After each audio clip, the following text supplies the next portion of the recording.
Շնորհակալ ենք, որ եկաք տաղավար, մի քանի թեմաներ եք առանձնացրել, որոնց կանդրադառնանք, խնդրեմ մինչև իհարկե ձեր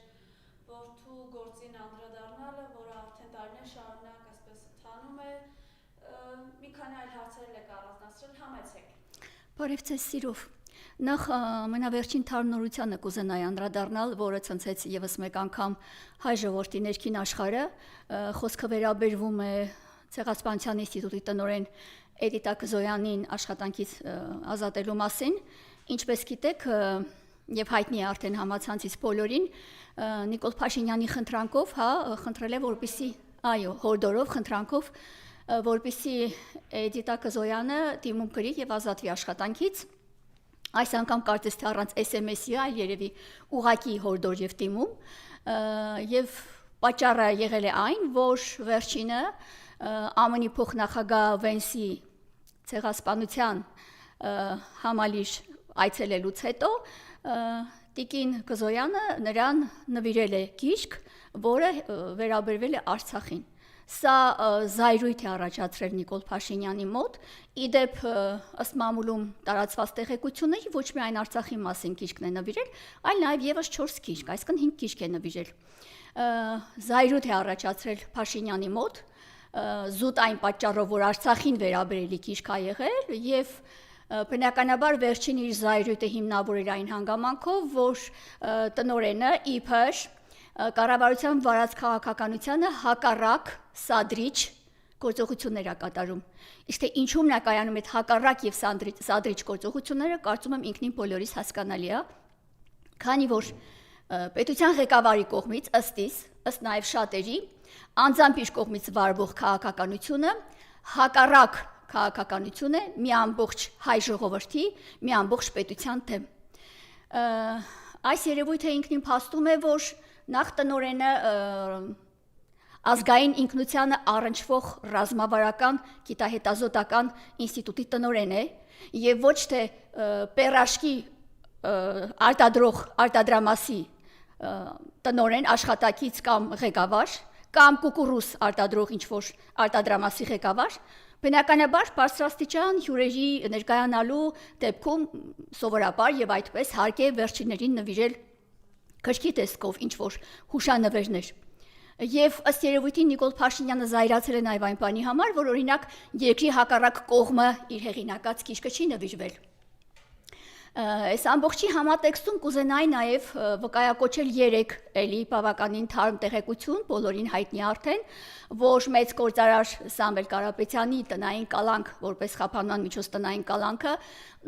դատարանը մերժել է եւ այն երկարաձգվել է եւս մեկ ամսով։ 3 անձամբ ներկա եմ եղել դատարանի բակում, անձամբ մի շարք հանգամանքների ականատեսն եմ եղել, մի շարք քաղաքացիների հետ զրուցել եմ եւ ակնհայտ է, որ այս անձի վերաբերյալ իրականացվող այս կասեի անբարո գործողությունը, ով ընդամենը հայտնել է, որ ինքը աջակցելու է եկեղեցուն, այս երկու բառի համար իր ձևով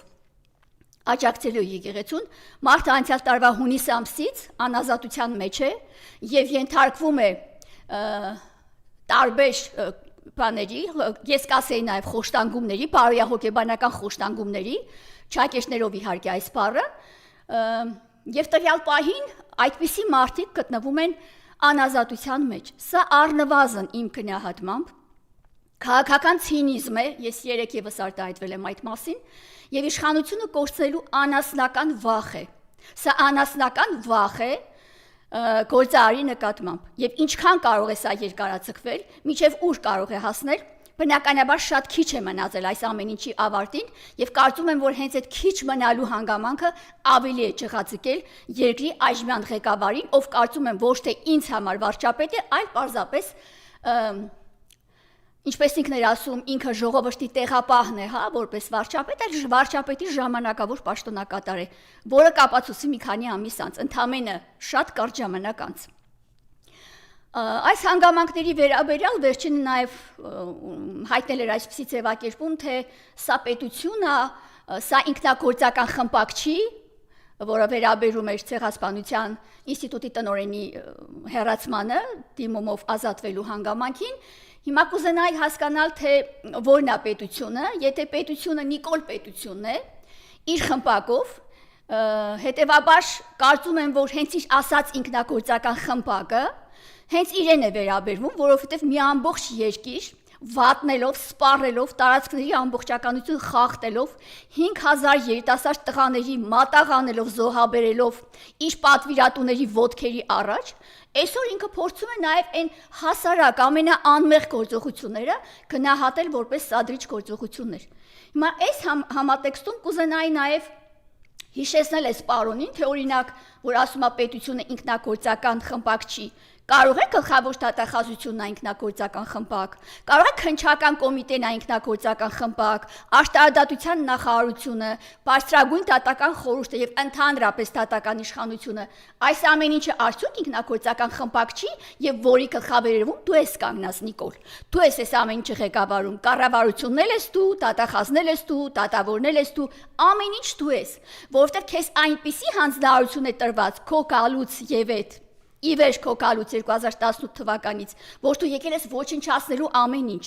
բարոյազրկելու ողջ հասարակությանը, նվաստացնելու, էժանացնելու քո եղկելի գործողությունները, քո եղկելի քաղաքականությունը այս ազգին տարել է տարբեր բռնաճնշումների եւ բարոյական, եւ հոգեկան, եւ ֆիզիկական։ Եվ այսօր բոլորը ամբողջ ազգը մոլորված է, ամբողջ ազգը ստրեսի է ենթարկված։ Ես երեք մարդկանց դեմքերին նայելով հասկանում եմ նաեւ արտահայտած ձևակերպումներից մարդիկ մղկտալով սպասում են նոր հաղթանակների, մղկտալով սպասում են մեր ձևով շարժման հաղթանակին եւ անվերապահորեն հավատում են դրան, որովհետեւ այլևս անհնար է հանդուրժել քեզ, քո ներկայությունը, քո խմբակի ինքնագործական գործողությունները այլևս անհնար է հանդուրժել, քեզ տեսնելն է այլևս անհնար, այդ քո սրտիկները, այդ քո ցիլոն, իդեպ մի հատ սրտիկ է ցիլոիդ խփի, մոռացել ես այն բանով Բնտով կապած սրտիկիդ վրա սրտիկ կար նկարած, այդ սրտիկից մի հատ էլ ցիլոիդ վրա խփի, շատ համահունչ կլինի։ Այս արտիստիկ իրավիճակը, այս ազգակործյան արտիստիզմը արդեն հանգեցրել մարդկանց սուր նյարդային